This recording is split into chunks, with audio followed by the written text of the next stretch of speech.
Uli saya. Sa taas yung balay. Tara, sa taas yung balay, okay.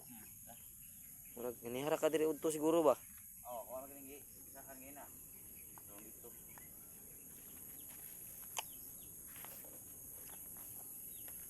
Bird, musas bird. Naglakaw, lante. Nagpahinga doon sa bahay. Nag-live din kami kanina pero sabi ko sa kanya, uuwi ako kanya na tatay. So naisipan ko na puntahan si Kuya Ranil para bisitahin ka rin dito. Kasi tayo lang yung nagkakaintindihan. So tayo lang din yung magkukumustahan. Salamat. May lang kasuri-suri po tayo sa itong mga kuan ba. Si 69, update na mo ito ng adlaw. Oh. Nang luspad man, murag nakuha, nagdugog mayo sa katong pagkapusilan niya ba. Kuan to ba ning na. May nito na tayo. Mao na maglungag mga idol. Pasensya na So, kayo mga yan. Ngayon ko lang nalaman, bakit pinasok to sa silupin? para hindi siya malagyan ng dagta sa loob ng kaldero. Para hindi mamansya. Muna yung ipaniutugan niya. Kapanihapon na po niya padong ni. Niya pa na po siya. Kahit sige nga si bagngol ni ba. Nang aning may pagluto niya. So naling niyo din. Ito yung kinain nila oh. Ito yung kinakain nila. Hindi pa sila masyadong luto ya. Kulang nagpayo. Basa mong kuwan doon, ulan ang kuwan doon. Oh, basa kayo. Wala. Idol yan yung yan yung kanilang magiging hapunan mga kaidol. Saging. Yan. Luto na to ya? Pwede na siguro nag-unang po. Pwede tikman natin kahit isa lang. Yan mga kaidol. Tikim tayo ng saging din mga kaidol. Kaya Ranil. Sige. Medyo hilaw pa talaga saya. Wala na ba talagang ibang saging niya? Medyo payat pa to ba? Wala nga po yun. Hindi pa kinagkulang nga ni. Pugos na. Nakuha na kuha sa kayo na ba? Oh, nakuha sa kayo na. Medyo hilaw pa talaga ya. So lutuin muna yan mamaya ya. Hilaw pa talaga. Nagkatago pa siya. Nagkamantsa-mantsa. Wala ko nabantayan ko. Kaya nilakaw ng mga bata kaya doon. Siyang kuwan. Ayog. Bahaw siyang kuwan. Mga silingan.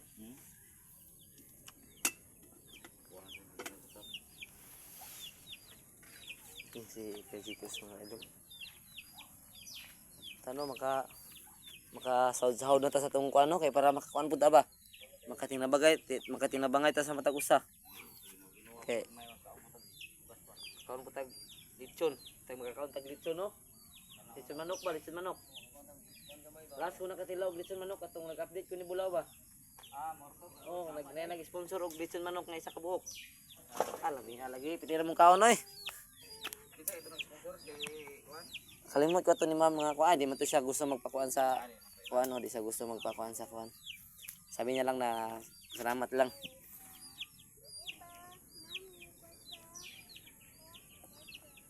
Wala nga, pasensya lang yung kanyang mga idol nga para Pero ako makakubanog ka ng store. Nanin ka lang nabuhi sa bukid ko. Kaya ka lang, kauban o nahin. Sabi niyo diba, isod mo kay isod po kay ako po na sampo ako na pamilya tapos mo biya ko sa pamilya nga walay bugas dili na lang siguro oy. Bayan din yung pamilya gyud balag magkinaon sa kayo mahal pa rin.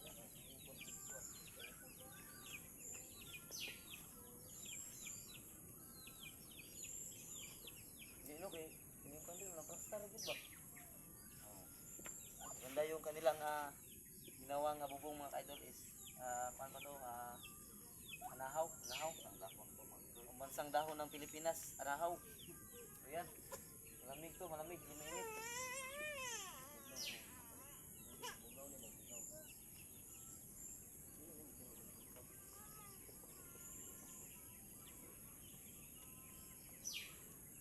Sige lang yan kay sabi nga, tulad ng sabi mo kanina na sinabi sa atin ng ating mga supporter na i-stage lang muna tayo sa ngayon dahil darating din yung araw na makakaluwag din tayo sa ating bumuhay.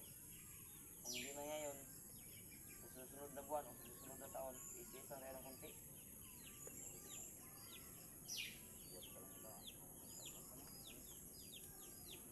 Sa tagal ng pagtitiis namin siguro mga idol, siguro hindi na kami kapag-vlog. Alam nyo kung bakit? Namatay na kami sa gutom. Pero joke lang yun mga ka-idol. Maghanap pa rin tayo ng paraan para makakain tayo, para tuloy-tuloy lang yung pag-explore natin. Para marami pa tayong mga taong matulungan. Kunin pa namin si Killer kasi Yun. May ba yung usapan natin, si Long Hair Killer ba? Parang mahirap talaga yun ba? Mapagito, kung mo pa ito, ikuha mo ba? mga tao yun. Mga gahi, mga kwanto, gahi mga pangkuha ko itong mga tawang ba? Si Marvin, giramay nila no? Oo. Marami namang nagsasabi na traitor daw si Marvin, pero tingin ko hindi naman. Siguro man 60 ng pagminta. Mahirap naman pag traitor tayo ni Marvin, tapos yung tatay niya nakasalala yung buhay.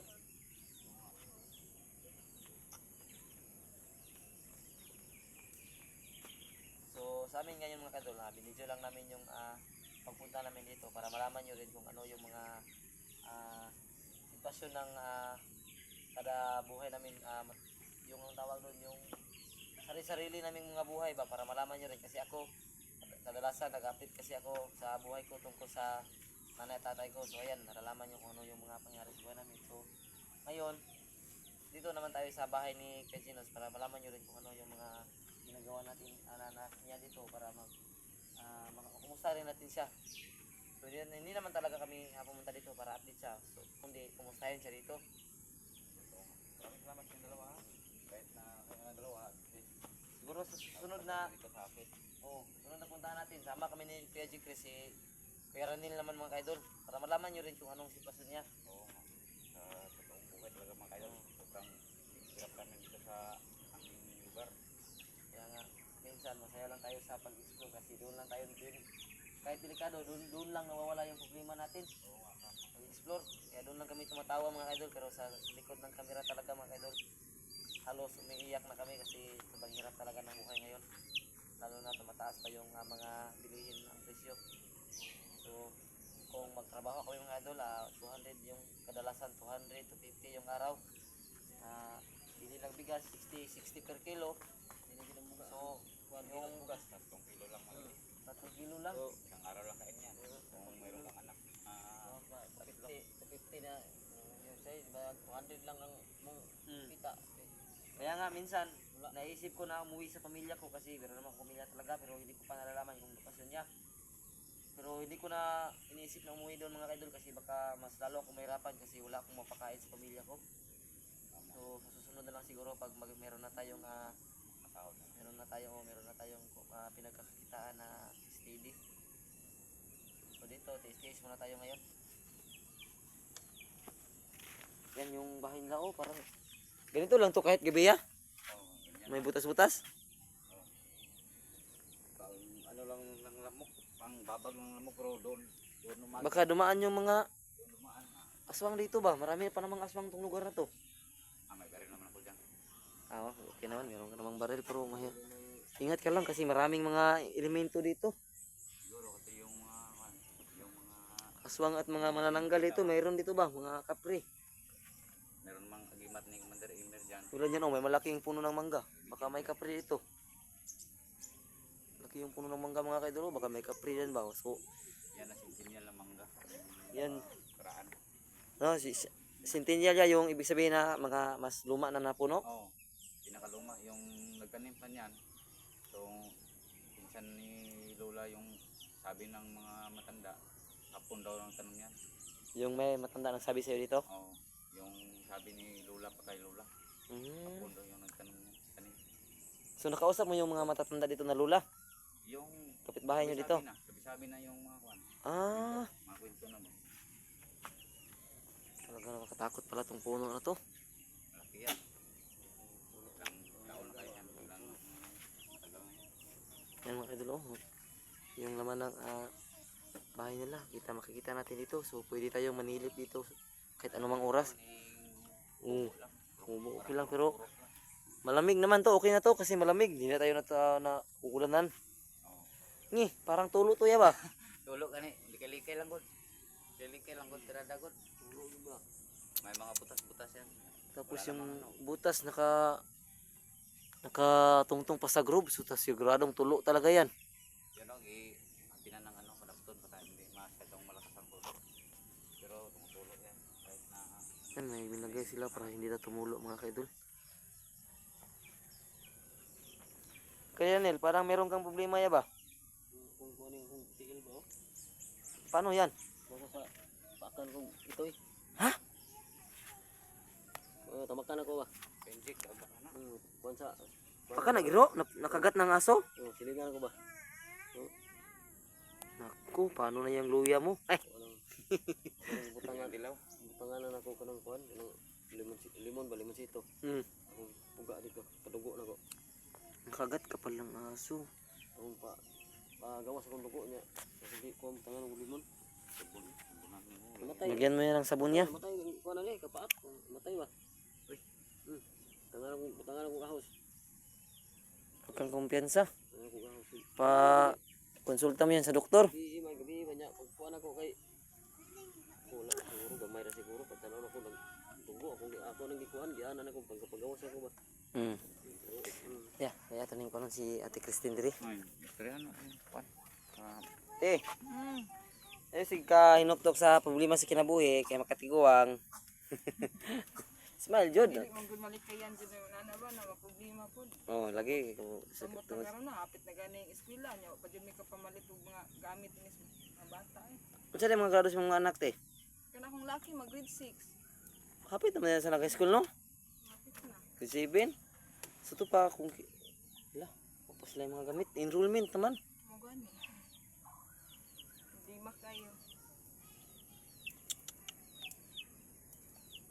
Sa ata makakuha na nino, mga itagtabang ko rin 69 po na kung sa ikuan sa imong mga anak kay uwi po kayo ba din mag-eskwela yung mga anak nga gamit ba kayo grado ron karon nga panahon. Yung mga kay grado wa kay trabaho gyud. Parehas sa to aya si Chris. Yan, parang umiiyak na si Ate Chris, Christine mga kaidol kasi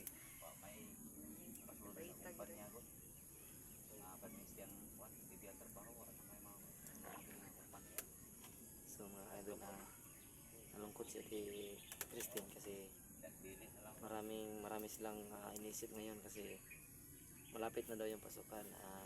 Hindi pa sila nakabili kahit 2 notebook lang para sa kanilang mga anak kasi 2 yung kanilang nag-aaral ngayon. 3 ya? Ya, 3 yung anak nyo? 3 tapos 2 yung nag-aaral. Oh. Yung bunso, sa panakatuig niya, kuhan siya mo pulo na ang magulang mo magulsi. Yang buhahin Mag grade 4 ang kana ikaduha na ko. Yung lalaki. Ang babae mag grade 4. Tapos yung lalaki mag grade 6. So tiis-tiis lang muna tayo ngayon. Baka may magtulong sa inyo. Direct namin ibigay sa inyo kasi kawawa naman kayo kung hindi makaaral yung mga bata. Tiis-tiis lang kasi ngayawa ang Diyos mga ka-idol. Kailangan magdasal pa rin tayo. Pati rin si Kiranil. Di ba nag-aral din yung mga anak mo? Sabi mo sa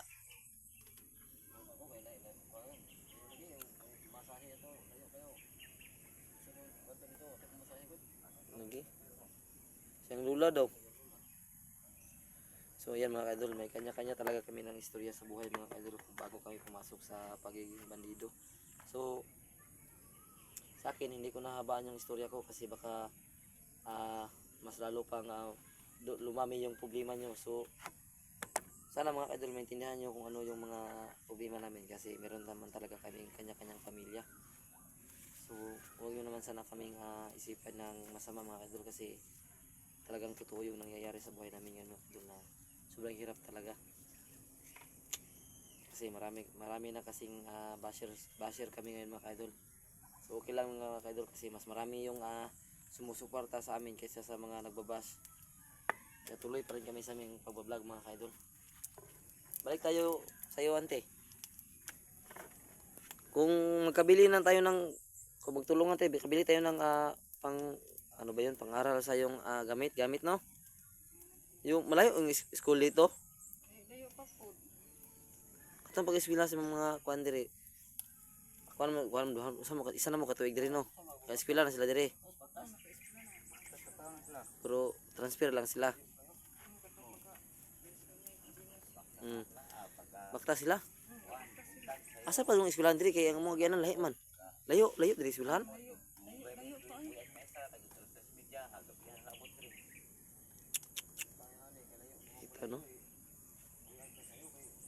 Di yun sila pasakyon sa mga mangagi. Nakan magagagi dira. Ay, makasakay sa di po. Kuan man kan kanang kuan barang nay makaila makasakay pero wala po wala yun.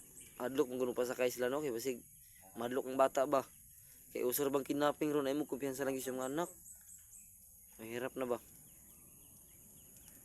May kasagaran din sa mga bukid ng mga tao nga driver. Tigos kay mga bata ay hadlok mo mga ambak. Oh, tinuod yun. Ano ba niya? Kailangan po yung masadaan. Kay huwag na yung mga buhos, huwag na yung buhos. Muna, magpantay, mga batang kita, pag-iwa yun. Mm.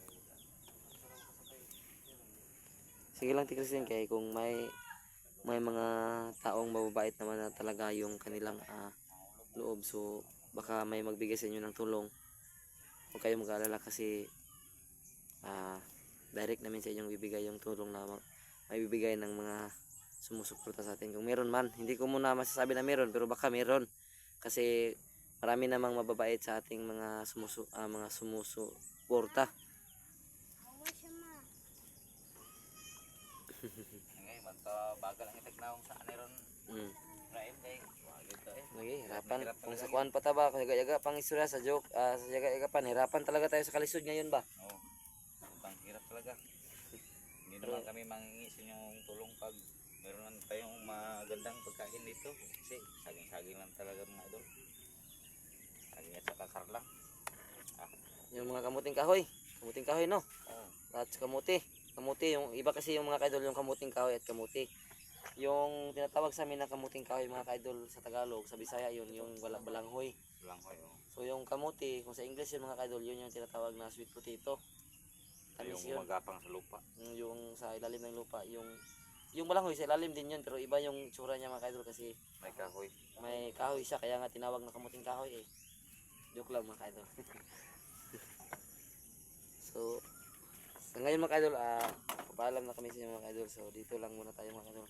At least na-update natin yung kasamahan natin kung ano yung sitwasyon ng kanilang buhay. At least nalaman nyo rin kung ano yung mga nangyayari sa kanila dito. Kung bakit hindi nakakasama ng pag-explore si Kuya Jikis ng minsan. So, at least ngayon alam nyo na kung bakit hindi siya sumasama minsan. Kasi ito talaga yung tunay na nangyari sa kanila na hindi niya rin iiwan yung pamilya niya kasi minsan wala din silang makain dito kaya minsan naghahanap siya ng pagkakitaan dito. Mas maganda kasi yung mga kaidol kasi talagang mapagmahal sa pamilya si Kuya Jikis TV kasi kahit anong mangyari uunahin niya yung pamilya niya para mabuhay. So hanggang dito lang tayo mga kaidol. Ulitin ko sa mga may mabubuting loob dyan, so ilalagay ko lang yung Gcash mga kaidol para meron kayong akuanan kung merong magtulong sa kanila. So maraming salamat sa inyo lahat mga kaidol. Hanggang dito na lang tayo mga kaidol at God bless you all po. Yeah, ate, yeah. Magkuhan na kayo sa ating mga supporter. Babay na kayo. Sa lahat ng mga supporters dyan, maraming salamat po sa pag-subscribe po sa aming channel. Siyempre kay Efraim, sa Karanel, Bert, at saka sino pa yung kasama natin? Simo, si Adventure. Si Adventure 05. Si 05, oh yan pala. Si 05 yung babae. Asawa ni Yan. 69. Yung asawa ni 69. Saka Logan, siyempre yan. Dati nating mga kasama yan, si Nandito. At maraming salamat po sa inyong suporta po sa amin pag-subaybay sa aming sa inyong pag-subscribe po sa amin. Maraming salamat po at kung meron lang ibigay sa akin o sa wala, maraming pong salamat sa inyong lahat po. God bless. So yan, huwag nyo rin kalimutan panoorin yung mga videos niya mga kaidol para makuha nyo yung monetization niya sa watch hour niya mga kaidol. Kasi konti na lang talaga yung kulang sa kanya mga kaidol. Mga 2,000 na lang yung kulang yan, no? Watch hour. So tunga nasa kalahati ka na. Oo. Kalahati na. So tuloy-tuloy pa rin tayo kahit maliit yung mga views natin. At least tuloy-tuloy tayo. Pag-upload. Magsipag para meron tayong nilaga. Kung may sipag at syaga, may nilaga. And God bless you all.